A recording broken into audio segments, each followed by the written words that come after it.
We work hard as physicians to take care of the health and well-being of our patients. But when it comes to our money, do we have the same condition of care? Probably not. Let's change that together. Welcome to the Financial Freedom for Physicians podcast, where we'll fight and advocate for your financial literacy. As always, I'm your host, Dr. Christopher Liu. Thanks for being here. Let's jump into the show.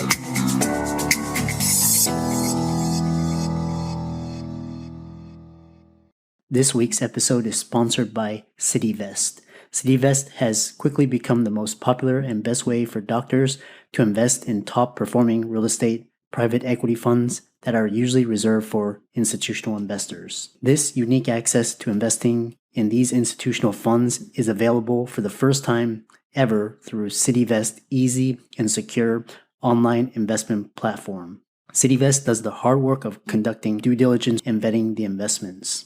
They even get a third-party due diligence report that is posted on their website.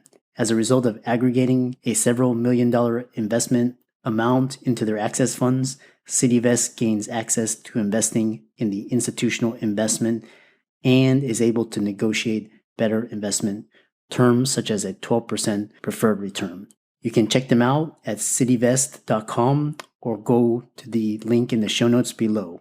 So welcome everybody to this week's podcast episode for the Financial Freedom for Physicians podcast. I'm your host, Dr. Christopher Liu. And as you know, we talk about 4 different types of freedom: time, financial, location, emotional freedom. And what started as a cohort of physicians as guests and listeners has expanded to now business owners, investors, entrepreneurs, coaches, speakers. And so I've opened up the mic to a broader audience. So hopefully we can benefit each other in mutual ways. So today we have a very interesting guest. Her name is Tiffany Grant, and she's actually, you can tell by her vibe and her energy and her presence, she's a fun and energetic money coach. So she's going to talk to us all about financial literacy, budgeting, importance of financial education, and the psychology of money. So Tiffany, welcome. Well, thank you so much for having me. It's my pleasure being on today. Yeah, I know we got connected through Podmatch, and I read through your bio. It's really interesting, and I really think in today's day, financial literacy should be a core competency and skill, and something we're not taught in schools. So and really about the psychology of money. So tell us more about yourself, how you got started, and we'll go from there. Yeah, sure. So I started Money Talk with Tiff back in 2017 as a blog. And it was just to chronicle my journey to be debt-free by 30. No, I did not make it because I'm 31 now, but it was fun, going through the process, bringing people along my journey with me. And I always say goals are, you can change them. So now it's 35. But I started in 2017, and it was just a way for me to get my journey out there and also teach people what I knew about money, because at an early age, I learned that how to not do money, so to do money the wrong way. So I wanted to immerse myself and learn as much as possible, so that way I didn't follow the same path as everybody else in my family. And so I realized as I was intaking this information, I'm like, wow, people really don't know this. So, when I started getting friends and family and stuff coming to me, then I realized, okay, Tiffany, let's just put it out in the World Wide Web and see what happens. So that's kind of how I got started. And then I started the podcast in 2019 to share other people's stories. But that's pretty much what I do and how I got there. Excellent. Before we begin, are you part of a member of Fincon? Because your whole presence appears to be, from the Fincon community, but I was just... Yes, I'm very Finconish. Okay. I'm actually a speaker this year, and I'm also on the advisory panel. So I'm very, very in depth with Fincon. I love the community. It's awesome. Will you be there this year? Yeah, I'll be there this year, and I spoke last year in Austin at a roundtable panel. So yeah, Awesome. I love the community. This is great. We have something in common. Absolutely. Yeah, And I was at Austin. yeah. So I'm like, darn, we didn't get to meet, but hopefully we'll meet this year. Yeah. Well, we probably cross paths. So let's see. What was interesting is that you talked about you did everything the wrong way. Describe some of the I guess the mindsets and the actions around what you did or that can help listeners benefit from your experiences. Absolutely. So, okay. So let me back up a little bit. So my family was doing things the wrong Oh, way. okay. So I come from a family of spenders, which as a child is amazing because you get whatever you want. But as an adult, as I got older, I realized that that type of behavior is really not good because, I saw all of my immediate family go through foreclosures, bankruptcies, things of that nature. And I kid you not, my mom had a credit card stack like that big when I was little. And just, we would go to the stores and she would be like, they always entice you. Yeah, if you apply for the card today, you get 20% off, blah, blah, blah. And so she would always say yes. And she would whisper to me, like, oh, no, I'm not going to get it. And then they'll be like, you're approved. And so she would have all of these cards and, use them, max them out, all of those things. And just seeing that pattern of behavior. And as I started talking to her a bit more, as I started getting into what I do now, talking to her a little bit more about her money story and what her behaviors came from. And she told me that she saw her aunt have a whole bunch of credit cards and she looked at that as the way of life. Like, this is what I want to do. This is the goal I want to accomplish. I want to be able to go to a store, break out my portfolio of credit cards and get whatever I want. And so she repeated that behavior when she became an adult. And so me seeing that, I was like, okay, I know that I don't want to be stressed about money. I don't want a ton of debt. I don't want to go through foreclosures, bankruptcies, all of that stuff, because I saw what it did to my family. And so when I decided to start taking money seriously, wow, I was pretty young, probably about 16, because I started reading like Kiplinger Personal Finance, Money Magazine. I wish they were still around. I was still subscribed. And, listening to podcasts, reading blogs, so on and so forth. And I was like, oh, like this makes complete sense. And I was actually an extreme couponer at the age of 16. So I would go buy a whole bunch of stuff, carts full, and pay like $20. And the cashiers are looking at me like, what is wrong with this child? But anyway, then I got pregnant at 17. So I was a teen mom, had my first son at 18. And I feel like it was that moment where it was like, okay, Tiffany, you got to go hard because now you have a little person that's going to depend on you for pretty much the rest of their life. And so you have to be a good example. You do not want to be the same example that you saw growing up. And so that's kind of what flipped the switch for me. Now, I'm not going to say I always did everything right because I didn't. I started investing at 19. Oh, wow. That's great. Yeah, it was great if the money was still in there, but I ended up cashing it all out at like 20 something because I was like, I needed the money and blah, blah, blah. But so that was one of the missteps that I'm like, darn, if I would have kept it, who knows what it would look like now. But then also I never used to budget. So as much as I loved saving money and, doing all the couponing and stuff like that, I never budgeted. And then I also, here's a myth. A lot of people say that medical bills don't count on your credit report, but they do. And that was why I was actually denied for my first credit card.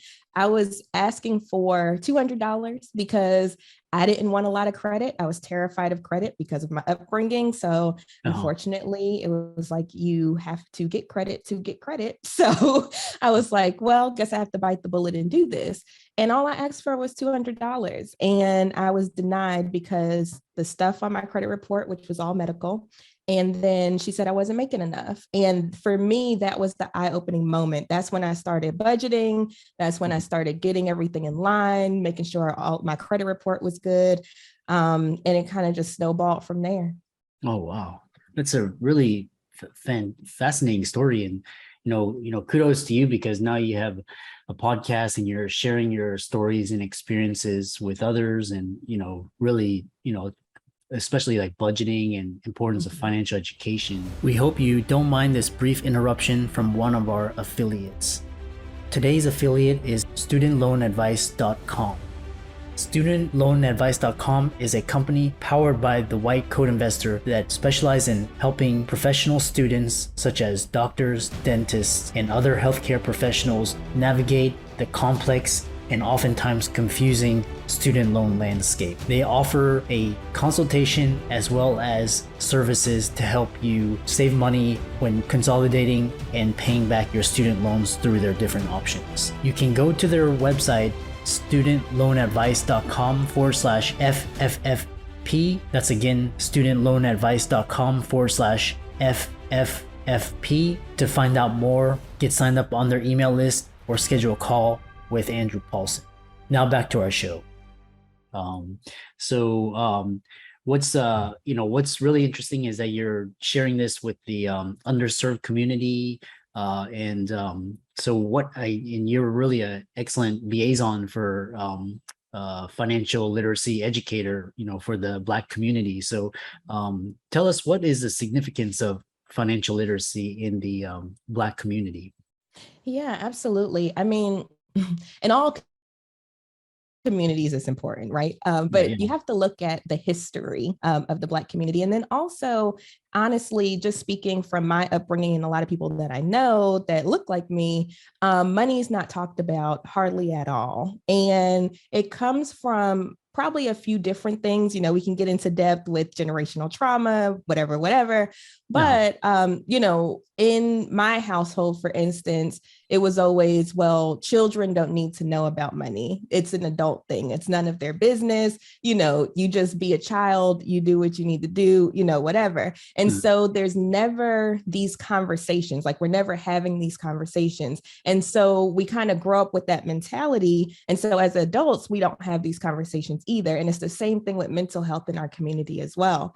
So those are two things that the community struggles with. Now, when it comes to financial literacy, you have to also realize, which you probably know as well as a minority, it's a white male dominated field.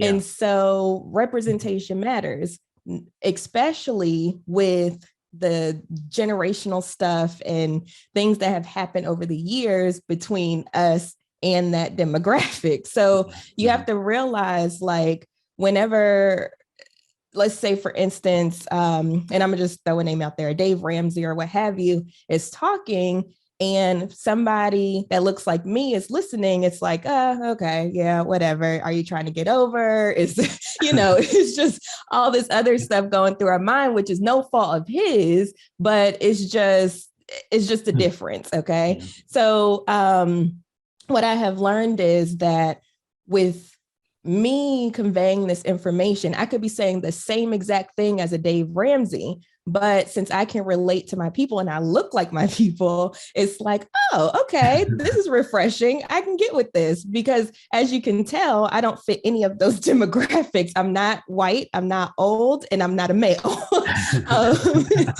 So that's why I tell people, out here in the financial literacy, financial education arena, representation matters, because you're able to reach different demographics that aren't normally reached, or if they are, they kind of shut out that information. So I hope that answered your question.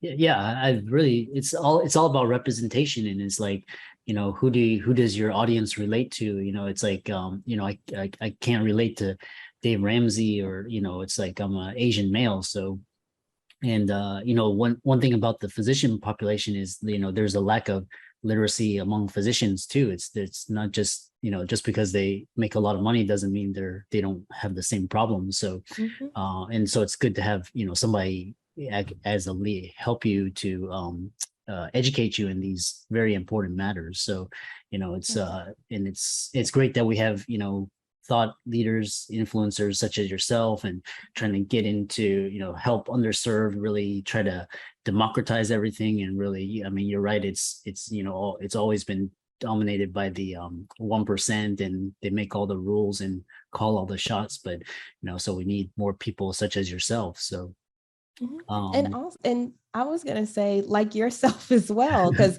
when you're thinking about, for instance, you speak to physicians. I've never been a physician. I don't know the nuances of being a physician. I don't know what you all go through on a daily basis. Not saying that I can't help physicians, yeah. but it's like having people that specialize in certain things and can reach, like, there's so many of us that are needed. Like, there's plenty of space. So if you're listening, please, and you have an interest in money, please help us spread the gospel, because there's such a need in all types of demographics, all types of industries, behaviors, et cetera, et cetera. So I just Yeah. want to put that out there. Yeah. And I think we live in a great time, because now all of these issues such as empowerment and equal representation, and everybody have an equal voice, is become coming to the forefront. And we're confronting our past, generational trauma and all of that. So it's a great time to be a thought leader and influencer. What's interesting is you talk about the psychology of money. Tell us, I know there's like whole, it's like that can be a whole like masterclass, but just tell it, delve into it briefly, and we can expand upon that idea. Yeah, sure. Yeah, it is a whole dissertation. But long story short, we kind of hit on some of the things, right? So, our relationship with money, how we behave with our money, how we look at money, it's influenced by a lot of different things. One of those things is how we were brought up, our family norms, our cultural norms, our society, all these different things. But one thing that people really don't talk about that's super important is your emotions, right? So all of these things trigger your emotions, and your emotions and your mind is what control everything else. And so to give you an example, okay, because I think this is the easiest way to do it and to keep it short and succinct. So let's look at budgeting, right? So sometimes when I say budgeting, let's say I have a client and I'll say, all right, let's go ahead and get our budget together. And they're just oh my gosh, like, it's just like an automatic response. It's just the negative, right? Uh, Kind of like if you're trying to lose weight and somebody says diet, oh, I don't want to diet. It's the same thing. It's an emotional response. So when you think about that, okay, one thing that I work with my clients about when we get into the psychology is flipping that negative to a positive. Okay. So if you hear like debt or money or budgeting and you have a negative response, how can you flip that to a positive experience? Because positive experiences is how you're going to stick to it. Okay. So with budgeting in particular, I give them this story. One day, because I'm very, very frugal. Okay. I do not like to spend money. I hate spending money. I'm the So let's same be way. So I'm like, let's be clear. I do not yeah. like to spend money. So one day I had some shoes. Okay. Now my shoes, they were doing this number. All right. They were coming apart at the bottom. And it was time. It was time to get some more. Now, this was when I was heavy into my debt payoff. And so I was like, oh, I don't want to get any shoes because then it's going to throw off my debt payoff plan. I want to make sure that I'm on track and blah, blah, blah, blah, blah, blah. Now, then something said, Tiffany, look at your budget. So I go back to my budget and I've been budgeting for clothing for months. I just never use it. Okay. So I said, well, this is really not going to take me off track because I've already put money aside for this particular thing. It's just that I never use it.